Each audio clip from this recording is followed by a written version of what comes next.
So I'm Neil Donahue. I'm an atmospheric scientist, physical chemist now at Carnegie Mellon University, specializing in organic aerosol. And I've known you for about 25 years, I guess, in this business. Yes, indeed. And I'm Doug Worsnop from Aerodyne Research, and have done a lot of work, most recently in aerosol mass spectrometry. Most recently, indeed. So I think it all started, as I understand, as a high school student in Michigan, heading with a high school teacher who went off to Hope College for a summer course in how to do research. Yeah, that's true. I was my high school teacher, chemistry teacher, sent me off to Hope College. I already knew who I was going to work for before I enrolled at 17 years old, and somehow I've been doing experimental physical chemistry ever since. Almost every day, right? Yes. Oh, too many days. Too many days. So then you finished up at Hope and had to find a doctoral program, and you found somebody pretty good. I ended up doing molecular beam mass spectrometry at Harvard University with Dudley Hirschbach and a bunch of other people there.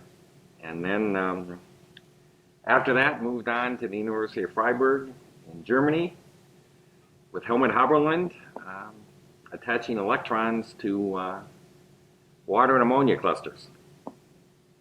Beginning to sound like aerosols, and so Yeah, beginning, yeah. And then I went to, somewhat accidentally, or not fully appreciating what was going to happen, to Aerodyne Research, where Chuck Kolb and Paul Davidovitz, actually at Boston College, introduced me to what became the droplet train experiment, where we were still doing molecular collisions, in this case gas, liquid water collisions, trying to understand acid rain chemistry. yeah. So it was acid rain, long range transport in the Yeah, early '80s. It was about whether hydrogen peroxide and SO2 are efficiently taken up into water droplets to oxidize SO2 into sulfuric acid and form acid rain. And what was really remarkable is that the same year I joined Aerodyne, in 1985, was the year that the ozone hole was discovered over Antarctica. And within 2 years, we were shifting almost all our focus to looking at nitric acid hydrates and chlorine nitrate, different nitrates, and their condensation and then their interaction on cold sulfuric acid droplets in the stratosphere. And that actually, when I look back on it, that changed my career. It changed our whole focus on the role of aerosols in the atmosphere, because suddenly people realized that a few collisions on background aerosols, really low levels in the younger layer and then in polar stratospheric clouds in the stratosphere, could have a dramatic effect on gas phase chemistry. And I really believe that changed our whole focus on the whole perspective on atmospheric aerosols, the role of atmospheric aerosols in atmospheric science, or atmospheric chemistry. And back then, talking to people like Bruce Gandrud and Darrell Baumgartner and Chuck Wilson, who were then heavily involved in the aerosol sampling and analysis on the NASA ER2. ER2, yeah. In different campaigns, initially over, north of Australia, and then down to Antarctica, and then more into the tropics. That was my introduction to real atmospheric aerosols in the stratosphere. Okay, so that this happened to me and a lot of other folks, that it was in the stratosphere that we changed our understanding of the role of atmospheric aerosols, and since then, we in the whole community have just moved down into the troposphere. And so that into the 90s, I continued. I and my group. There's a guy named John Jane joined my group at Aerodyne, our group at Aerodyne in late 80s, and we Late continued to 80s. You've been do. working as a postdoc with Mario on stratospheric heterogeneous chemistry, right? And that work, and I was about to say that that work Mhm. continued. We continued to work with Mario Molina and Rennie Zhang and Jonathan Abbott, and doing different laboratory experiments in flow tubes. And we continue to do our droplet train experiment in various cells and chambers. And then somewhere during that period, talking to different people, I had the feeling that the real action, even the real glory in atmospheric science, was to be one of the guys, one of the group doing field measurements, actually measuring ambient aerosol, right. Not just studying it in the laboratory. And this is a true story in the sense that at the IAC meeting, the International Aerosol Conference in Los Angeles in 1994, Mm-hmm. Chuck Wilson told me that I had to hear a talk by Paul Zeman, who was then a postdoc in Peter McMurray's group. It turned out it was the last talk of the meeting at 5 o'clock Friday afternoon. And Paul talked about the aerodynamic lens Mm-hmm. that he and some others had developed in Peter's group at the University of Minnesota. And I have to say that instantaneously I understood that that's how we could develop to get aerosol particles into ambient aerosol particles at atmospheric pressure into a molecular beam mass spectrometer. And the next summer, when Paul Zeman was visiting Aerodyne, we actually connected the aerodynamic lens from Minnesota to a mass spectrometer, differentially pumped mass spectrometer, and on an oscilloscope, we saw pulses, ion pulses, of NO plus ions in a quadrupole mass spectrometer from ammonium nitrate particles that we had atomized and passed through a DMA, a differential mobility analyzer. And that's when the aerosol mass spectrometer was actually first invented or demonstrated. And it took us another 4 or 5 years to really learn how to do it. And then in 1999, we went to Atlanta in the first EPA SuperSite campaign. And then in Houston the next year, and I can't remember the name of that campaign, Texas, I think. Texas, yep. And since then, the aerosol mass spectrometer has just become an instrument that's used ubiquitously. It's certain. I remember it came to Pittsburgh. We had the Pittsburgh air quality study in 2002, in September 2002, I think. We spent in the course of a couple of weeks.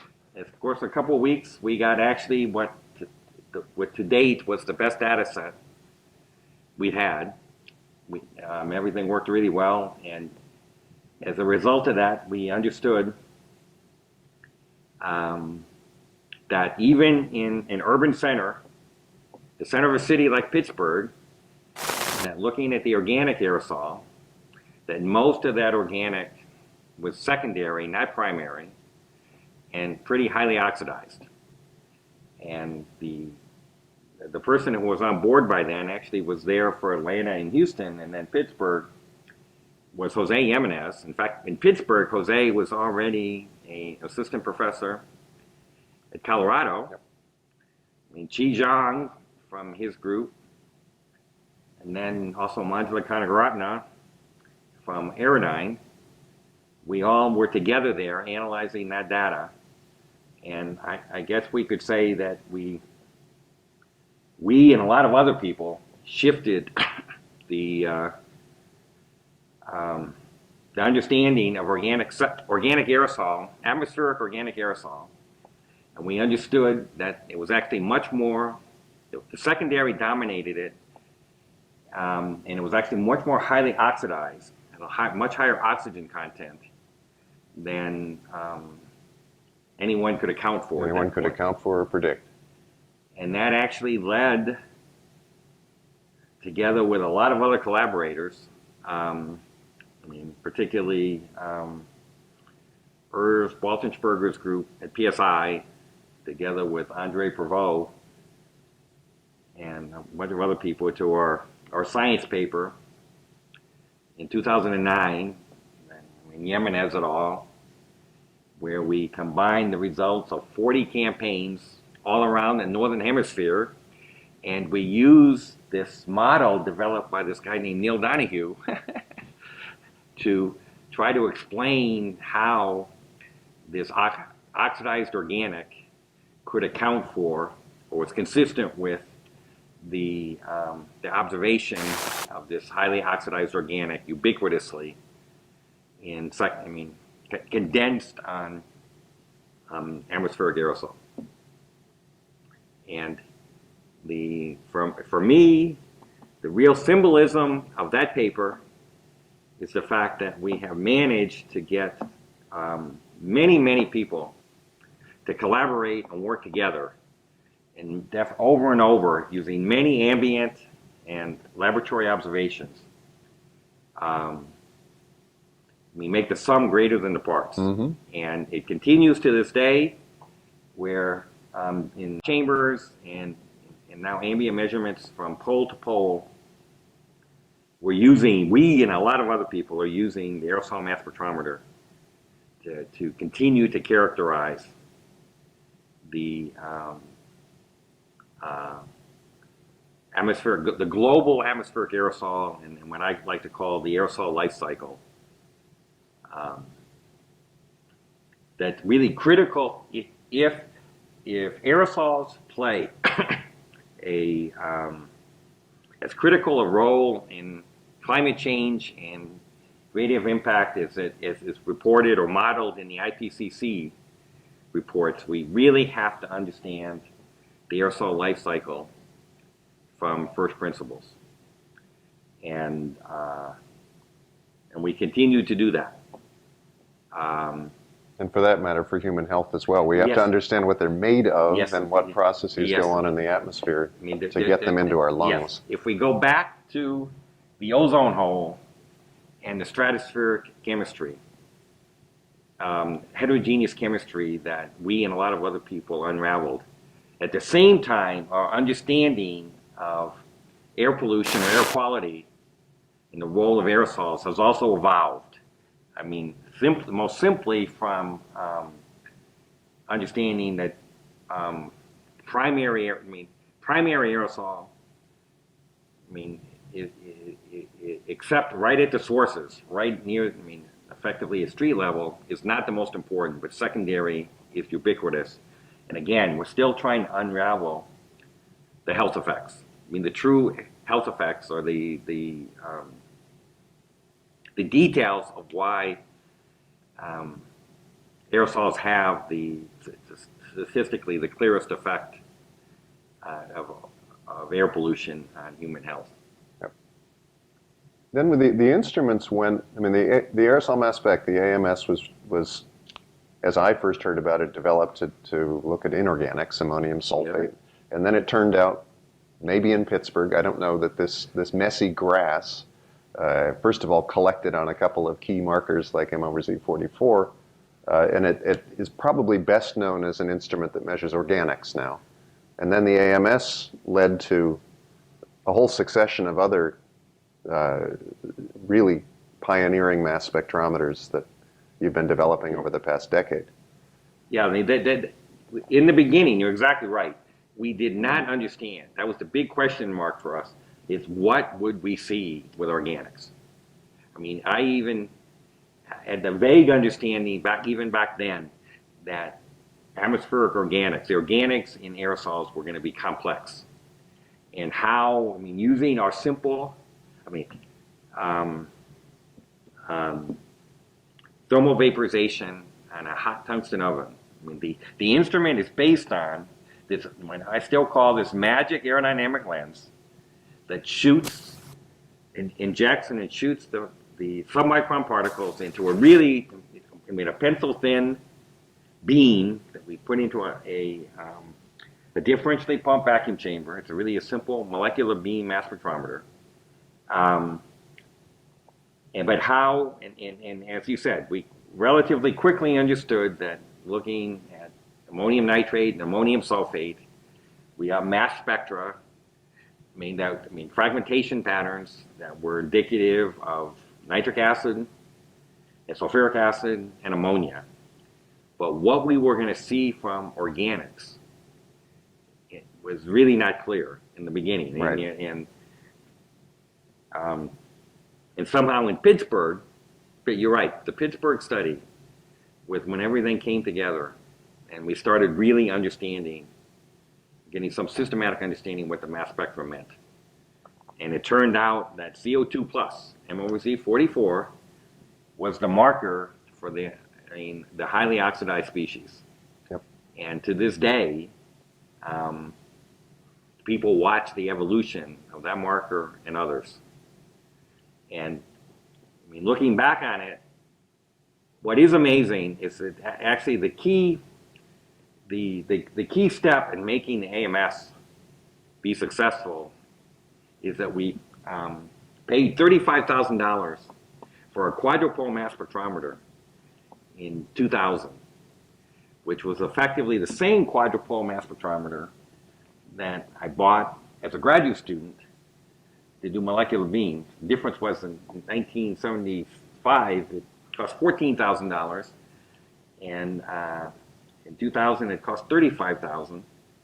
But that was the continuity in my own work, and again using together with Peter McMurray and Paul Zeman at the University of Minnesota, adding aerodynamic lens to the mass spectrometer system was really the breakthrough. And then, and as you said, as we discussed, to this day, even talks at this meeting about the details of the organic mass spectra and how we interpret the mass spectral fingerprints that the AMS gives, both in the lab and the ambient. And then the next stage here was, parallel with all this, in 2007, these two guys in Finland, Marko Kumala and Ari Laaksonen, made me an offer I couldn't refuse. So that going on in the last 9 or 10 years, I had been spending half my time in Finland with a new focus on, in particular, new particle formation, but also that gave me the opportunity to spend a lot of time with Topwork, the mass spec company in Switzerland, with whom we'd worked. The other detail is after the quadrupole mass spectrometer, within the next 5 years, we had actually switched out to a time-of-flight mass spectrometer, which increased our sensitivity and our mass resolution and helped us understand the mass spectral fingerprints much more. There's been an amazing evolution, because you pointed out that from 75, right, to 2000, so that's 25 years, essentially the same mass spectrometer. Yes. From 2000 to 2015, there's just been an incredible evolution in that technology that you and your company have been right in the center of. Yes. And so, yeah, I haven't even looked at it that way, but you're right. And the key there, it's both the mass spectrometer, but just as much the electronics. Yeah. And the data acquisition. But that really has been, you're right, a breakthrough. And what I like to say is, compared to other more standard analytical mass spectrometry, what we and others, it's not just us, have been successful, is we bring the mass spectrometers to the air, not the air to the mass spectrometer. That we build these things so we can put them in field missions, put them on airplanes, ships, and it has been, yes. That when I was a graduate student, the application of the quadrupole mass spectrometers was really considered state of the art, or we were pushing the limits, especially as we learned how to build better vacuum systems. The other detail that happened during all this period is turbomolecular pumps were invented. And in fact, that was another key part of the technology in our mass spectrometers. But anyway, going back to Finland,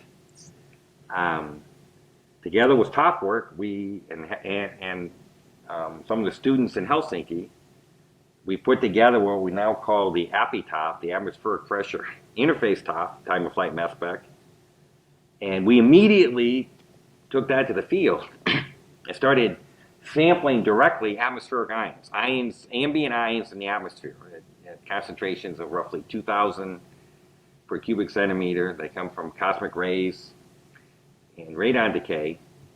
And we were really replicating what Fred Isley had done at Georgia Tech and NCAR for the last 30 years. But using this new mass spectrometry technology, we had roughly 1,000 times more sensitivity. And for example, in Hutila, in the forest station in central Finland, we immediately detected sulfuric acid clusters during new particle formation, nucleation events in Hutila. I remember day one of that, the instrument sitting on some bits of foam in the corner of the measurement station. Yes. Yep. And we immediately saw sulfuric acid clusters, and then we saw some ammonia in those clusters, and that was the sort of chemical information, molecular cluster information that people have been looking for. That really wasn't unexpected, but they were there. And then more recently, and that was work that Heikki Juninen and Mikhail N. did in Helsinki. But we also immediately realized there were a lot of organic ions. Yeah, once again, the grass is there, the organics are there. And we were seeing, especially at night, looking at the atmospheric ions, we saw these really highly oxidized, what we now have named LVOC. In fact, I think you came up with that name. I think I did. ELVOCs. Extra low volatility organic compounds that have oxygen to carbon ratios up to and even larger than 1. And it's now clear that those molecules that we detected initially in the gas phase at very low concentrations, PPT, parts per trillion concentrations in the gas phase before they condensed on the aerosol particles. Those molecules, the fast oxidation and creation of those molecules explains a large fraction of the highly oxidized secondary organic aerosol. And that was more or less an unexpected discovery. From my point of view, if we didn't have a detector to see those molecules in the gas phase, no one would believe they existed. Right. And now, we continue, we and others continue to try to understand how those molecules are formed and how they contribute to, molecular cluster formation and nanoparticle growth under various conditions in the atmosphere.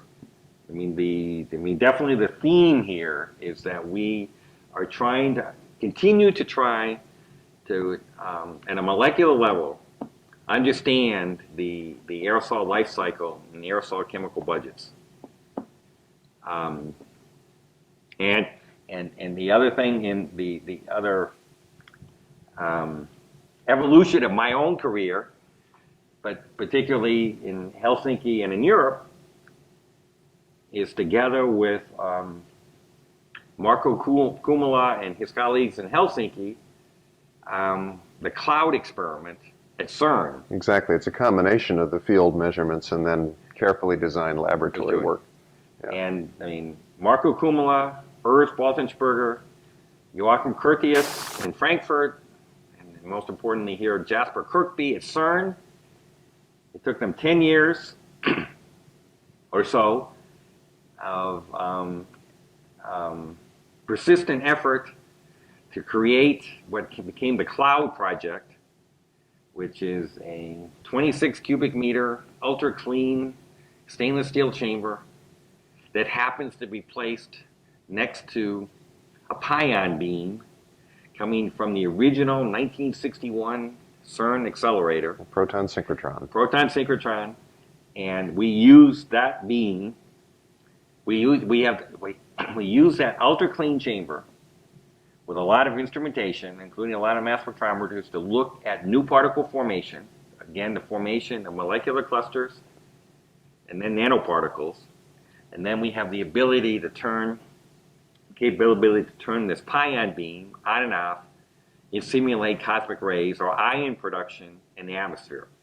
Initially, that pion beam, actually, from my perspective, from a mass spectrometry perspective, turned the whole chamber into a chemical ionization source. A gigantic SIMS. A gigantic SIMS, chemical ionization mass spectrometer, so that we could look at the molecular clusters with much higher sensitivity than an ambient, for example. The point is that we're actually simulating with that pion beam the cosmic ray flux or concentrations at the top of the troposphere. But we were able to, in that experiment, for the first time, under atmospherically relevant conditions, simulate and measure nucleation of pure sulfuric acid with ammonia, sulfuric acid with amines, and now sulfuric acid with organics. Again, these highly oxidized organics using different precursors, and there are now multiple mass spectrometers. They are looking at positive ions, negative ions, using different chemical ionization approaches, the nitrate SIMS, now the acetate SIMS, we even had ammonia SIMS, and also PTRMSs, proton transfer mass specs, so that it's a tour de force in terms of simulating direct atmospheric conditions and concentrations at PPT and sub-PPT concentrations, part per trillion concentrations, for the first time, we believe, to really unravel the kinetics, the true atmospheric kinetics of new particle formation. It's one thing to be able to, it's hard enough to produce the rate of particle formation under ambient conditions. And then you add in the composition, which again is what you can resolve. And to be able to see them grow literally one molecule at a time is pretty incredible, I think. And what we have done in that experiment and also in the field, is the other amazing part of it, is we're really combining all the aerosol instrumentation, nano DMAs, sub-nanometer or sub-3 nanometer particle counters, to get both the physical and chemical evolution, in this case of molecular clusters in nanoparticles. And again, under atmospheric conditions. And it really, from my perspective, again, my personal perspective, what is amazing is that we are now watching molecular clusters grow molecule by molecule on a time scale of minutes or even slower, which is exactly what I was doing almost exactly what I was doing as a graduate student, but then it was in vacuum chambers under molecular beam conditions that had nothing to do with the atmosphere. That we really have made we've been able, with all this particularly this mass spectrometry technology that we discussed in its evolution, we've been able now to apply it directly to the ambient air in a way that, for me, is still remarkable. And it correlates exactly with all of the evolution of aerosol technology down now to the nanometer sized particles, to try to get a full picture in this context of the aerosol formation and growth to cloud condensation nuclei sizes, and try to get at the entire atmospheric aerosol life cycle. I've got a question I Yeah, just thought of. What is clean? What was is cloud cleaner or dirtier than the ultra high vacuum chambers you were working in as a graduate student? it is. Um, Monolayer per hour or something is a UHV it is. requirement. It isn't quite as clean because you cannot add. The key is that it's atmospheric pressure, Yes, and you.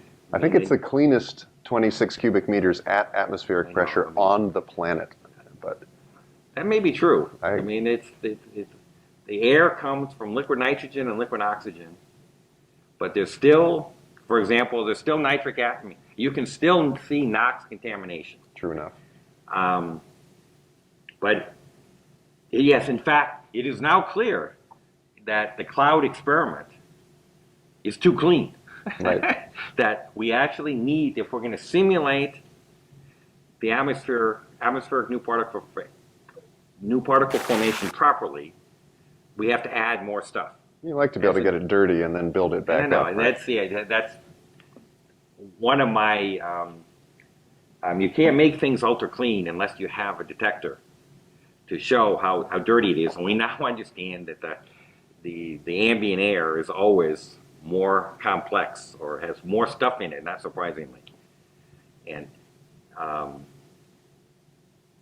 and and the other thing to say about the cloud project, and one of the reasons I like it so much, is that it turns out that it involves, well, officially 17 institutions around Europe, all around Europe and the U.S. Um, and it's a unique example of how collaboration works because that could never be done by one institute or one group.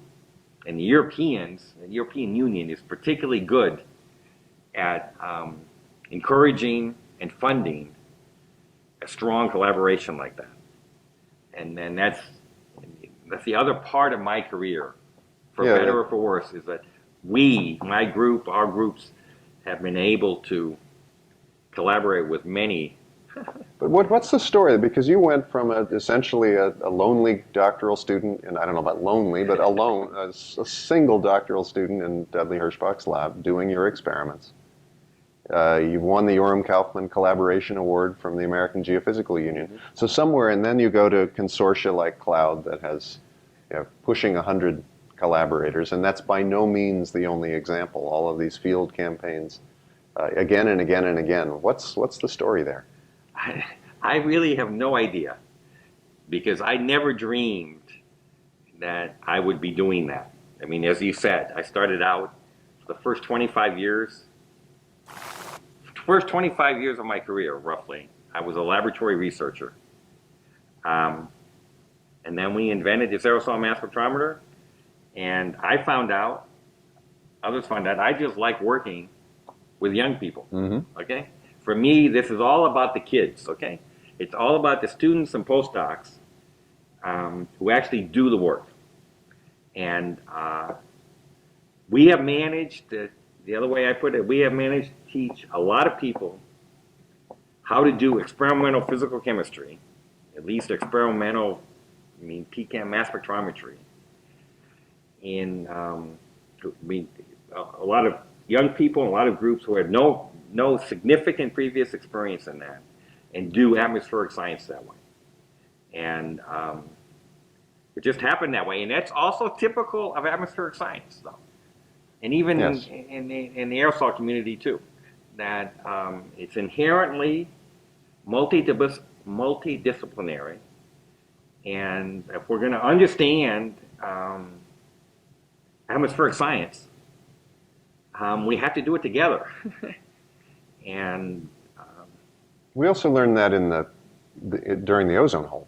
yes, So I agree that the Europeans at present are extremely good at organizing these things, but it's worth thinking, and I don't know if that relates when you were observing that the field campaigns kind of got a lot of the yes, attention, that the ER2 campaigns were enormous collaborations yes. of groups, in this case throughout the United States, that got together and put all that instrumentation on that aircraft platform and developed a model for collaborative research that Yes, I agree. I think And it continues. I mean, I see this. For me, to put it slightly differently, this is what AAAR is all about. It's not only the atmospheric science part of it, but the aerosol community is another unique interdisciplinary community where, the other way to put it, that change gears slightly, is that I look at it, aerosols are hard, okay? The phenomenon of suspended aerosol particles in air, especially our expertise is in the atmospheric aerosols, is just a really hard problem. It spans a wide dynamic range from molecules to supermicron, submicron, and even supermicron particles, where the concentrations are relatively low. Parts per billion most of the time, but often many of the processes you have to understand things at parts per trillion level. But you come to these AAAR meetings, we are in a community that just understands this, and is trying to resolve all these issues, all the processes underlying this aerosol phenomenology. And we have a common knowledge base and perspective, and an interdisciplinary approach that is, for me, the most fortunate thing in my career was getting involved in this community and also the atmospheric science community, where we're really trying to solve a complex problem or complex issues that, well, at one level I believe matter, but also we do it as a group, as a collaboration. And that's why the two of us are sitting here today. That's correct. Okay? Very good. I think we should do, this is sort of the planned natural end. There might be some pickups and things, so we could, I don't know if there's anything you think you've missed, but we'll put in a little bit of a underline on the video here. I talked too fast. No, it was great. I think it was there weren't any significant coughs or anything, a couple points. There is a question, there are a couple questions in Peter's things that we can maybe do on a fly here. Yeah. One of which was if you could rewind, go back to Hope College, what would you do differently? Knowing, if anything. I don't know that I would actually do anything differently. That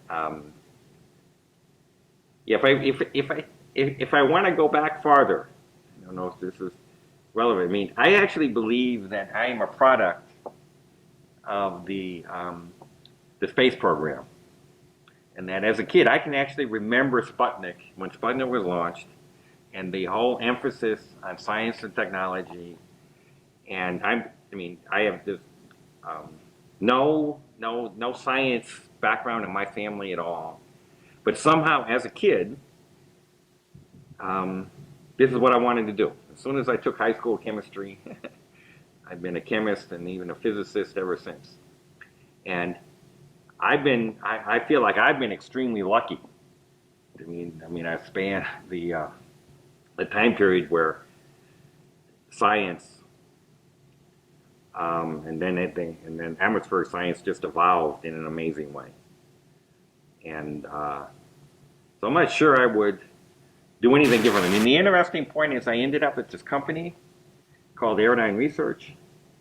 I really believe we have a group there. We call it the Center for Aerosol and Cloud Chemistry.